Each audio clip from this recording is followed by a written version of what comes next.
What's up? What's good? Matt Clark here at the new Matt Clark. Are you about that life? This is a question every person who's going down below should ask themselves before they get there. I'll explain why. Stay tuned for a great video. The new Matt Clark.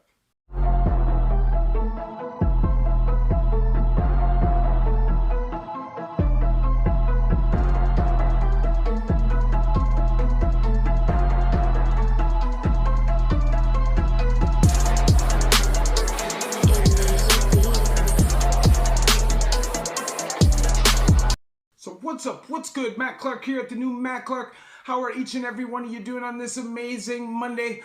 I'm doing great. My girl's great. My family's great. And I hope each and every one of you are great. I want to say thank you to each one of my 1,660 subscribers. You guys mean the world to me. You guys keep me motivated. You guys hold me accountable. And every day that helps me. You guys help me as much as I help you. So thank you very much. If you could please hit that like button. If you could please hit that subscribe button and that bell notification button so you get these videos when they're new. If you could share with somebody on social media, that would be amazing. Help spread the message, help spread the word. And there's a PayPal option if you would like to donate, help, and support the channel.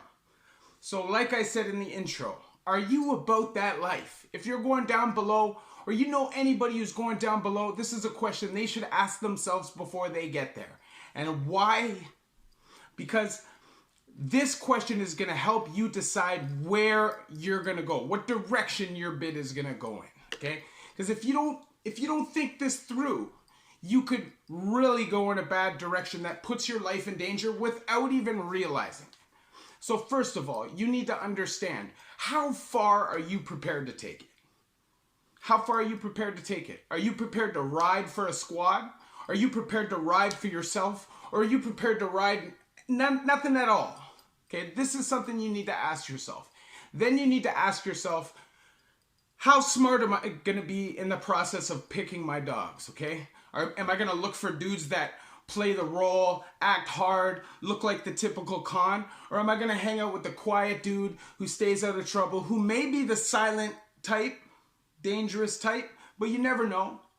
What do you want to be? Do you want to be in the spotlight or do you want to be in the shadows? That's up to you, okay? But that decision matters. If you hang out with certain people, you inherit their problems, okay? So if you decide that you want to start rolling with a squad, like a gang, because in Ontario, we don't have prison gangs, okay? We have gangs and neighborhoods, and it translates to prison. That's just how our system works. So if you're going to go in and get involved and ride for it on the inside, you very might catch some problems when you touch road if you bump into the wrong people.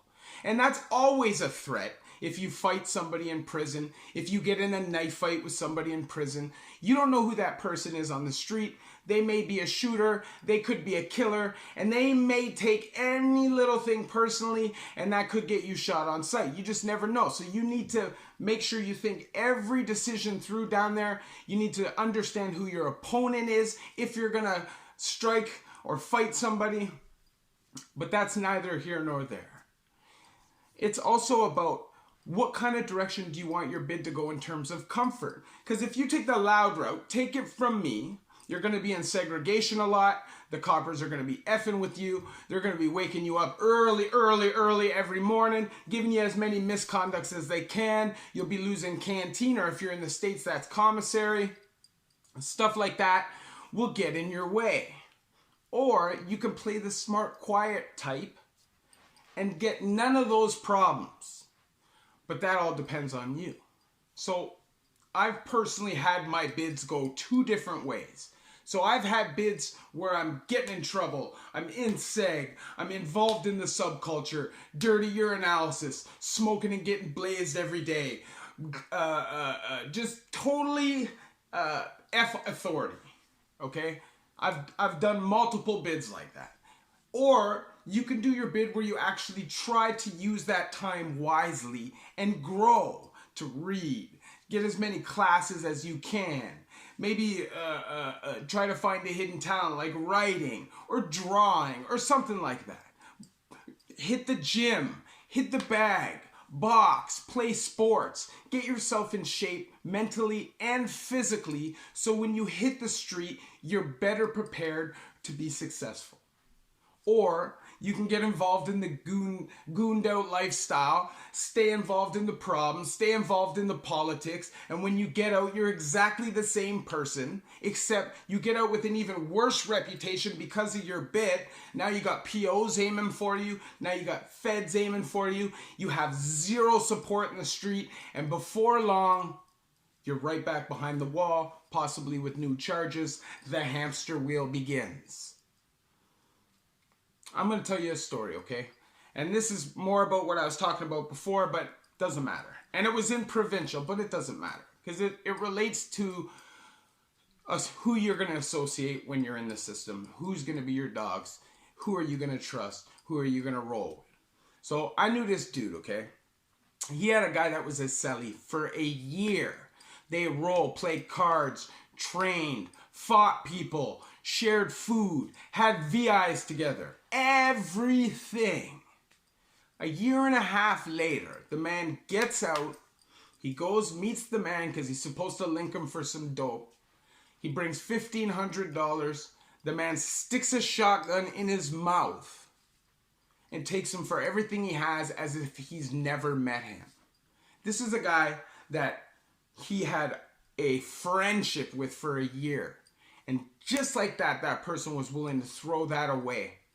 Or never had it at all to begin with. It was all a scam. And that's the kind of stuff that you have to worry about. You also have to worry about, are the people you're rolling with screaming and yelling, getting involved in all kinds of problems, expecting you to be in the front line, and then you turn around and you're standing there dolo and nobody's there to help you.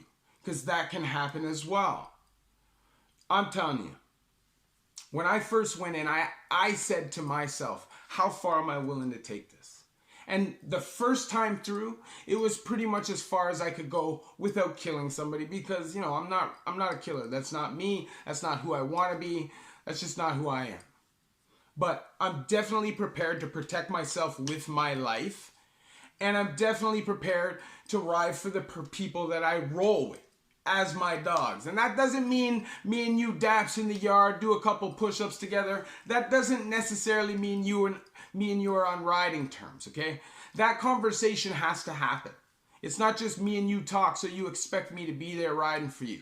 But some people are like that, and this is something that you need to think about, because if you don't ride, a lot of the time, they will ride on you. And we live in Canada, okay? And unless you're in Max, for the most part, you can do your time without having any issues. But time and time and time again, I see these guys come through, whether they're coming through Joyceville and coming through the system young and first time and get themselves involved in all this stuff and they just break. They can't handle it. They're not cut from that cloth. Or you see guys come from out of province, face tattoos, all these gang tattoos. And why are they here? They have no family here because they ran, because they weren't about that life. Canada, US, UK, Australia, Nigeria, South America, it doesn't matter. Prison is prison. It's where the baddest of the men go and the baddest of the women go. And if you're in there and you think that you're going to play chess with these people and they're not going to catch your drift, well, you're wrong. You will be exposed. Now, I survived 17 years. 3 federal sentences, multiple provincial sentences, without as much as even getting hurt badly, aside from getting smashed in the face with a frying pan. But that, I wouldn't say that was hurt badly. Not because I was the toughest guy, not because I was the loudest guy, but because I was the smartest guy. And I don't mean intellectually, okay? I knew myself. I knew what situations I fit into. I knew what was dangerous and what wasn't. And I knew what situation I could get myself into because I knew how far I was willing to take it. I didn't get involved with anybody who was out constantly getting involved in politics and getting themselves into trouble, because you inherit those problems. And that can only make your time horrible. I'm telling you, prison is not safe. Prison is not fun. And prison is not cool. And the small decisions you make when you first come through that door, like who it is you're going to roll with, what kind of attitude you're going to carry, could be your life. It's not provincial. And you see that a lot. You see guys come down from provincial and they think that they're running show because they were running the show in they think they're running the show in federal because they're running the show in provincial. And what they don't realize is that small, skinny looking crackhead white dude that you saw in provincial and was scared of you because you had numbers against him now is a certified killer down below, because now he's in his home ballpark. He's got his little jigga and his 1-2 boys that are riding. And you're in a world of hurt as soon as you come through that door. Every decision you make counts from the minute you get arrested. You have to keep it 100. Be yourself. Be who you are at all time. I'm telling you, man, a lot of people think it's a game and that you can come through those doors and just do what you want and nobody's gonna call you on it. It's not how it works. In prison, you will get called on it. So keep that in mind. I hope these videos really help people. I hope these videos help anybody who's going inside, because I know a lot of people have the wrong idea of what prison's like. And when I say this, I'm not trying to say this to make people think prison is this war zone, because it's not always a war zone, although it is a war zone. Most of the time, it's a mental war. It's a tension war. But every now and then, the battles will break out.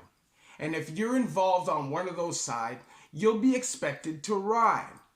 So please, please, think about every decision you make when you go down below. You do not have to behave like that. All you have to do is stand up for yourself and stand up for what you believe in. And does that necessarily mean you're gonna be safe? No, it doesn't, because prison is also a very I can't think of the word. Anyways, it's unpredictable. Okay, so anything can happen. But for the most part, in the Canadian system, if you just be yourself and you do you stay in your lane and you don't fake the funk, you'll be good. If you could please hit that like button. If you could please hit that subscribe button and that bell notification button so you get these videos when they're new. If you could share with somebody on social media, help spread the message, help spread the word, that would be amazing.